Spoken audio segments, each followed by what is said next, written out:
gumawa po ako ng good morning. Yan, kain po tayo. So yung ginawa ko, yung oatmeal, instead of milk and sugar, itong nilagay ko guys. Hindi to sponsor. Century Tuna, para healthy. Tapos nilagyan ko siya, tinimpla ko rin siya konti, pepper lang at saka salt. Kamakap. Kapakasarap. Para siyang arroz caldo. Lugaw, parang ganun.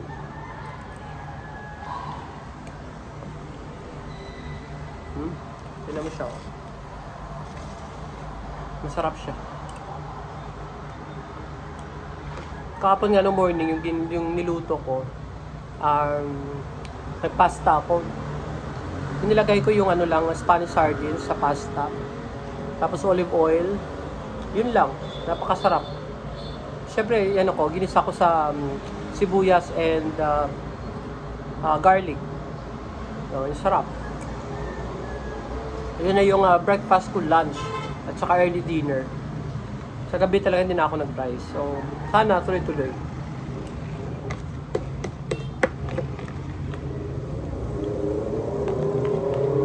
Sarap siya.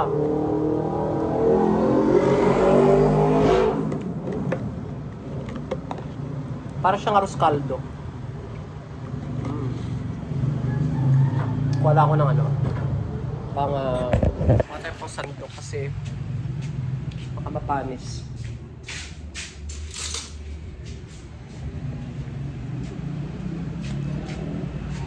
Gasag muna natin.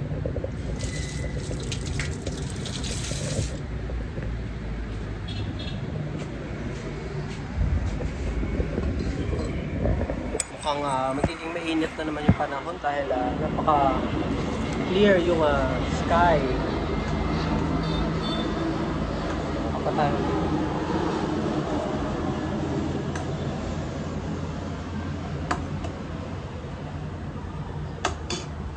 Minsan pwede ka lang mag-invento talaga.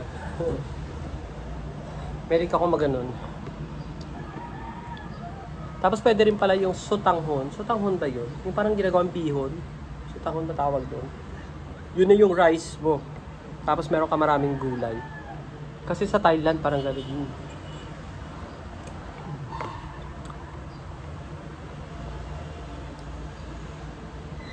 Sarap.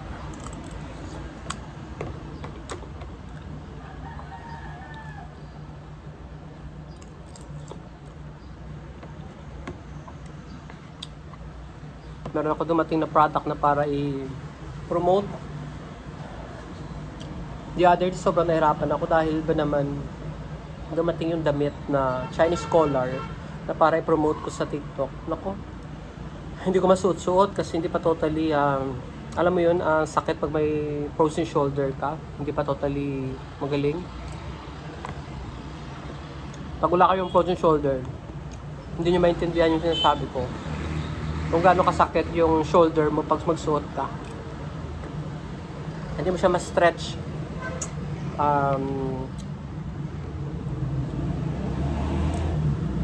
So, gabi-gabi, nag-exercise ako in morning. After nito, mag-stretching na naman ako. Dahil nag-full time na po tayo sa, hindi naman vlogging, sa TikTok.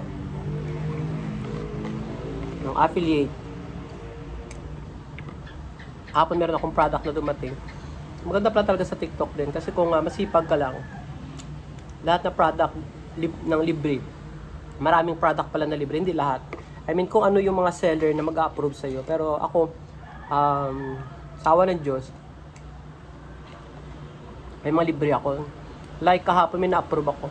Hindi ko na-realize na kahit pala yung mga pambabae, pwede ako mag-request. So, una ko na-approve sa babae yung necklace na pang babae. Pakita ko sa inyo. Ito po guys yung necklace from TikTok. Hindi naman to original na gold, pero kahit na paano, pang fashion ba? Ayan o, tinan nyo. Napakaganda. So, tinry ko ulit mag-request. Set naman yung may hikaw. Aba, na-approve ako. So iniipon ko siya. Ang dami ko ng product na naipon for in 3 weeks. 3 weeks ko nag full time. Pero kasi yung account ko kasi, baka isipin nyo, pwede palang ganun, ma-start ako tapos pwede na ako mag-live, pwede na ako mag-affiliate. Hindi po yun. Nasa process po, yung pwede ka una mag-add ng mga product, mag-share ng product, habang dumadami yung followers, nagkakaroon ka na mas maraming privileges. So hanggat na dumating ako sa pwede na ako mag-affiliate, na hindi ko naman talaga sineseryoso ang TikTok for a long time. Ano lang, pasulpot-sulpot. Pero nung nag-start ako mag-affiliate, tinry ko lang.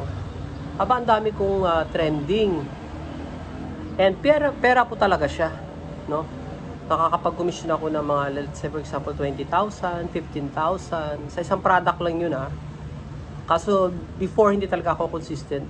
A year ago, 2 years ago, pasulpot-sulpot. Hanggat 3 weeks ago na nag-start ako mag-focus, no, sa TikTok dahil nga nagkaroon ako ng frozen shoulders, nahirapan na ako magtrabaho, mag-contractor.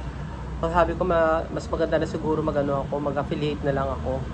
So wala naman ako binubuhay, sarili ko lang naman. So yun.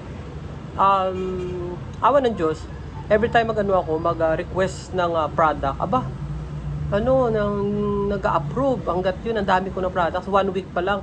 Every week, meron ako siguro mga 6 na products. O kaya minsan 8. Kasi sa isang araw, may dumarating na 3, 2. Hindi lang pala 6. Mga 9. Mga pinakamababa, 4 na product. So, iniipon ko siya, ang dami na. Actually, doble kita ka rin pala kasi hindi lang doon sa komisyon mo, may product ka. So, ang product may may price. Pwede mo siyang ibenta.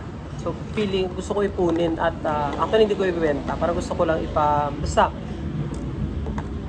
meron akong plano. So, pag yung mga nasa bahay lang, pwede nyo talagang pasukin yung pag-affiliate.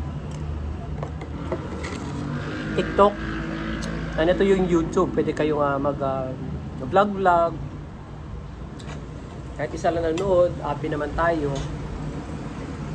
Kain pa tayo. Marami pala, masarap pala. Kahit nyo guys, masarap yung oatmeal with the tuna. Para kang kumakain ng arroz caldo. Alam nyo ba yung arroz caldo? Wala lang akong tanglad. Kung may tanglad pala ako, nilagyan ko ng tanglad. As in, arroz caldo na talaga siya. So, naisip ko, pwede pala ito lagyan ng chicken, no? Parang arroz caldo siya. Instead of rice, yung oatmeal. O, di ba? Pwede pala yun. Kasi mas madali pa. Pag rice kasi, ang tagal mo pa palambutin. Ito 3 minutes lang. Malambot na siya yung oatmeal. Sarap siya. Para talaga siyang arroz caldo, guys. So, today, meron akong 3 product na ipopromote. Nung isang araw, nahirapan ako dahil, hindi ko alam kung nasabi ko, pero kanina, naka-off kasi yung aking cam. The other day, 2 days ago, may dumating sa akin na damit ng Chinese collar. Tapos parang may button sa dito na 4. Ang hirap pala isuot noon. Di ba, hindi pa nga ako totally magaling sa frozen shoulder ko. Ang hirap talaga, nagsasuffer talaga. Struggle ako kung paano ko siya isuot. So, buti na nakagawa ko ng paraan. Ang una ko sanang paraan, kuguntingin ko yung likod. Alam mo yung sa patay, pag sila ng damit, may hati sa likod para masuot ko. Pero talagang pinilit ko talaga. Buti naman, hindi masyado nagsakit yung aking shoulder. So, I was able to wear it. Tapos, ayun, na-promote ko siya. Thanks God.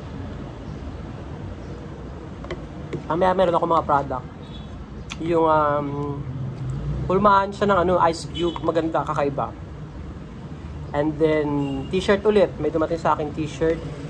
And, yung sa lamok. Yung sa cockroach. Yun. Yun na yung buhay natin ngayon.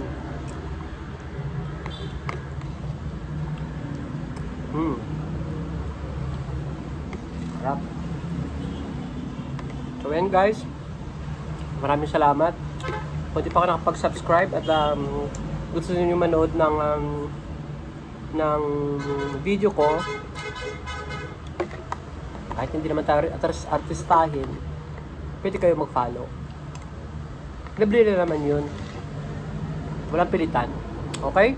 God bless. Bye-bye.